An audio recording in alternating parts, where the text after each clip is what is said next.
안녕하세요. 저는 아다멘코 vladislava라고 합니다. Дніпро 군립사무청 합대학교 학생입니다. I'm from group Fl22-2. My topic is Christianity in Korea. And our agenda item is why did Christianity catch in Korea and not elsewhere in Asia? What the role of Protestant missionaries in Korea's social and political movements? What is the state ideology in North Korea and what does it demand from its citizens? What is the current status of Christianity in South Korea? So, the first is why did Christianity catch on in Korea and not elsewhere in Asia?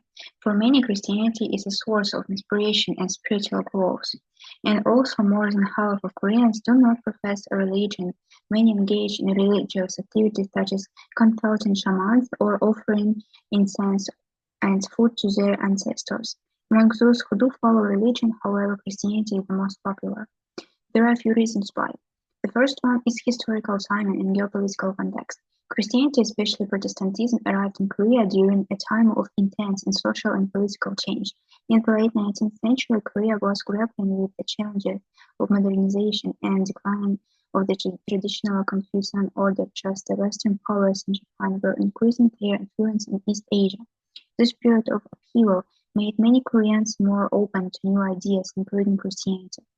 The second one is openness to new religions.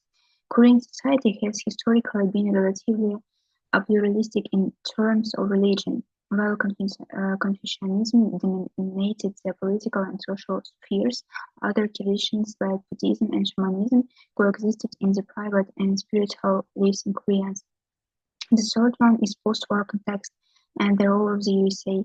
After World War II, the Korean War, South Korea came under the strong influence of the United States and predominantly a Christian nation.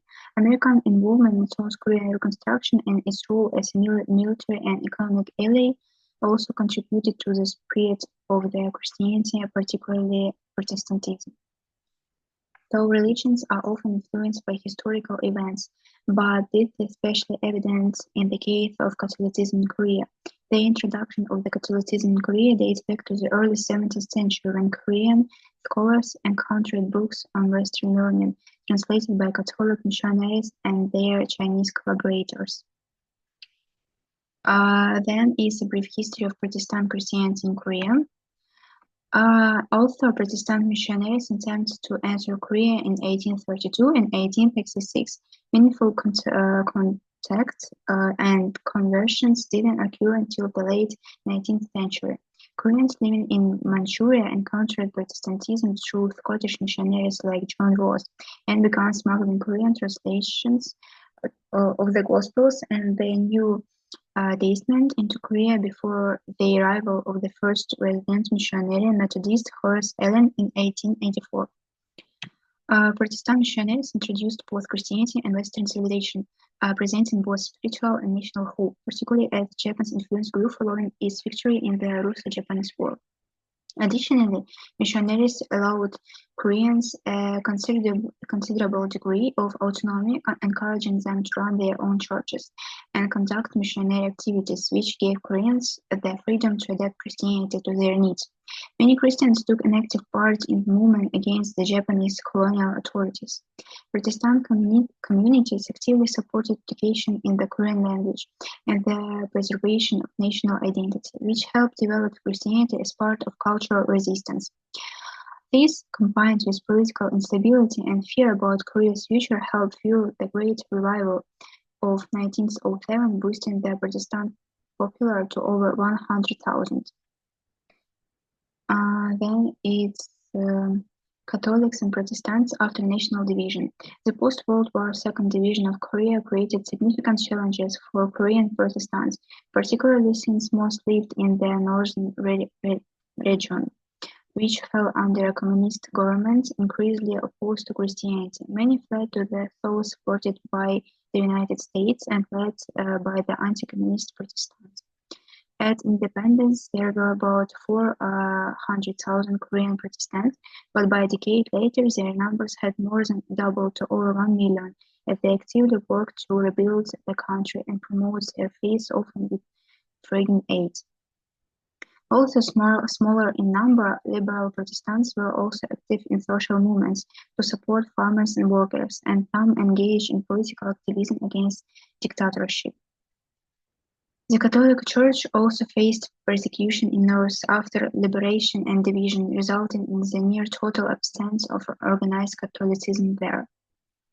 Korean Catholicism take pride in their history, framing their faith as one that has promoted modernity, equality, human dignity, and democracy since its inception of the peninsula.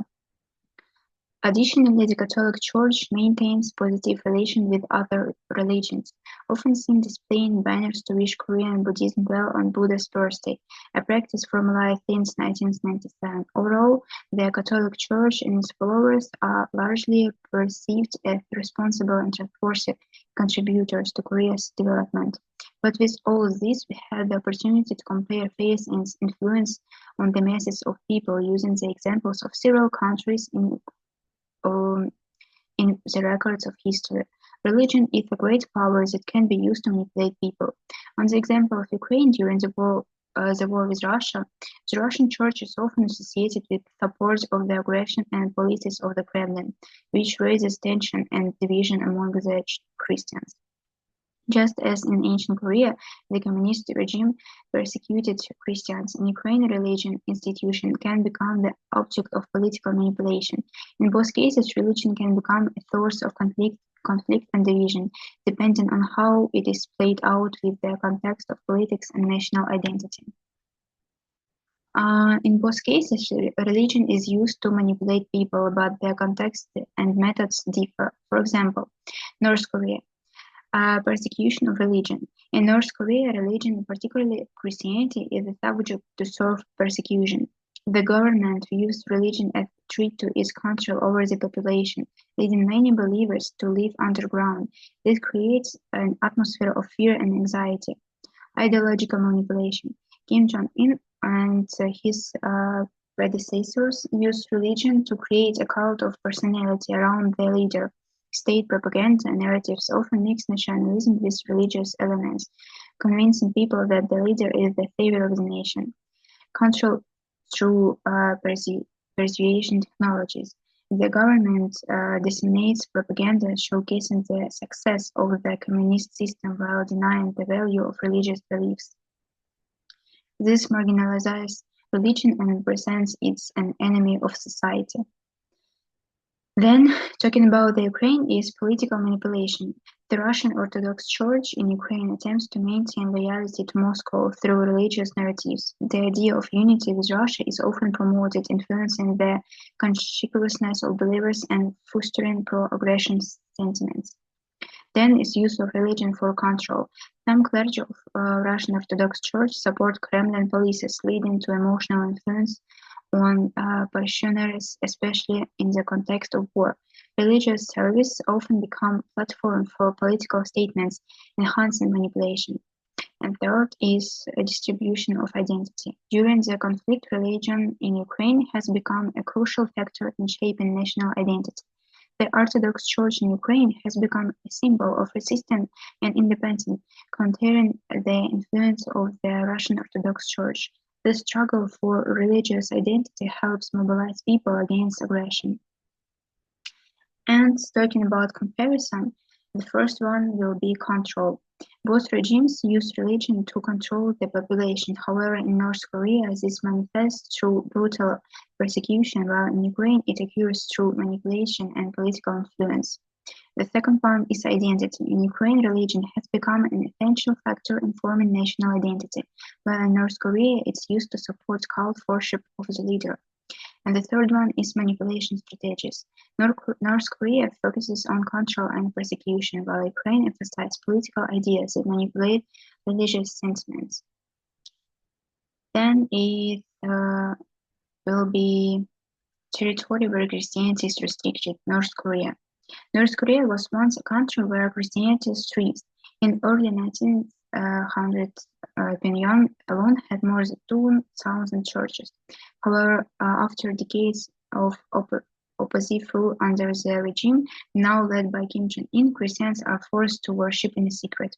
Any Christian discovered or even irrespective of Christian beliefs, is treated as an enemy of the state. There is no religious freedom in North Korea, and the government claims that all citizens adhere to Josh. Christians are sent to concentration camps where they endure starvation, forced labor, and torture. There's a saying that whenever 2 or 3 Christians gather, one of them is a spy. This suspicion extends to family members, as children are taught to spy on their parents. As a result, North Korean Christians must be extremely cautious about their words, actions, and prayers, doing everything in strict secrecy. Availability of Bibles. Owning a Bible in North Korea is extremely dangerous. Even possessing just a few pages can result in imprisonment and being sent to a concentration camp. However, courageous Christians still strive to bring their Bible in North Koreans. Many underground Christians in the country have found that memorization is the safest way to retain God's word. Then is Christianity in modern Korea. Today, Christianity continues to play a significant role in South Korea. Younger generation who do not recall the hardships of the Korean War tend to support new strategies towards the North and their goal of reunification. However, many South Koreans, especially those displaced from their homes during the communist takeover, known as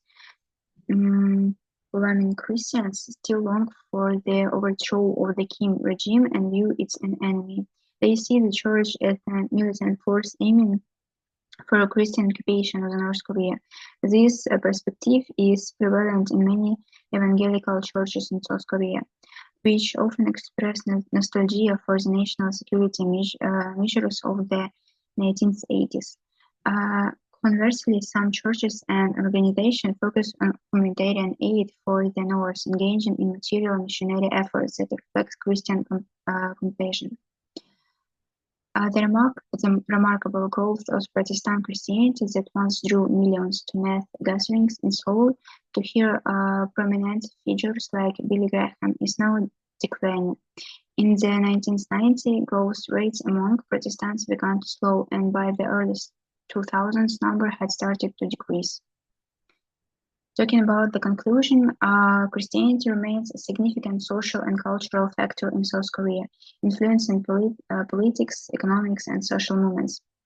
An important role in society, Christianity remains a significant social and cultural factor in South Korea, influencing politics, economics, and social movements. Political and historical influences. The relationship between Christianity and politics is noted, in particular, in the context of relations with North Korea. Changing demographic trends. Also, Christianity has experienced a significant growth in the past. Recent years have seen a slowdown in growth caused by changes in social conditions and a lessening of the sense of national spirit. Social responsibility. Some churches are actively engaged in humanitarian activities and social projects, but this is controversial, especially from conservative Christians. Ethics and corruption. Problems of corruption and scandals among church leaders negatively affect the image of the church and undermine its credibility. And the last one is international influence. South Korea has become an important missionary center with numerous missionaries working abroad, which shows the activity and influence of Korean Christianity on the world stage. So that's all. Thank you for your attention.